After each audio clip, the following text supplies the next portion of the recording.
نورآباد گاؤں میں ایک سیدھی سادی لیکن بہت بہادر لڑکی رہتی تھی۔ نام تھا ہبا۔ ہبا یتیم تھی۔ اس کے والدین کا انتقال ایک حادثے میں بچپن میں ہی ہو گیا تھا۔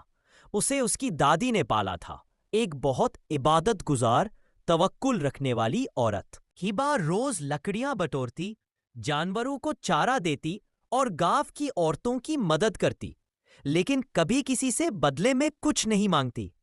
گھٹنا، اجنبی عورت اور ہبا کی مدد۔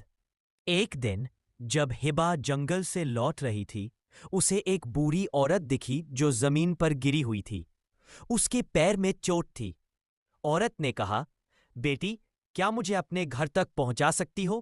ہبا نے بنا کوئی سوال کیے اپنی ساری لکڑیاں نیچے رکھ دی اور بوڑھی عورت کو سہارا دے کر اس کے گاؤں کے آخری چوہر تک لے گئی۔ جب وہ وہاں پہنچی، بوڑھی عورت نے کہا، تو نے مجھے صرف سہارا نہیں دیا بلکہ اللہ کے حکم کی پیروی کی ہے۔ روشنی میں تبدیل ہو گئی اور غائب ہو گئی۔ ہبا گھبرا گئی اور دوڑ کر گھر پہنچی۔ اس نے دادی کو سب کچھ بتایا۔ دادی مسکرائیں اور بولی، بیٹی، اللہ کبھی کسی نیک عمل کا صلہ بنا دیے نہیں چھوڑتا۔ صبر کر، وہ تیرے لیے کچھ بہترین رکھے ہوئے۔ کچھ ہفتوں بعد گاؤں میں ایک بڑی بیماری پھیل گئی۔ لوگ پریشان ہو گئے۔ ہبا کی دادی نے اپنے گھریلو علاج اور دعاؤں سے کئی بچوں کی جان بچائی۔ گاؤں کے لوگ اب ہبا اور اس کی دادی کی عزت کرنے لگے۔ ایک دن شہر سے ایک NGO خیراتی تنظیم گاؤں آئی۔ انہوں نے دیکھا کہ ہبا بچیوں کو ٹوٹی ہوئی سلیٹ پر پڑھا رہی ہے۔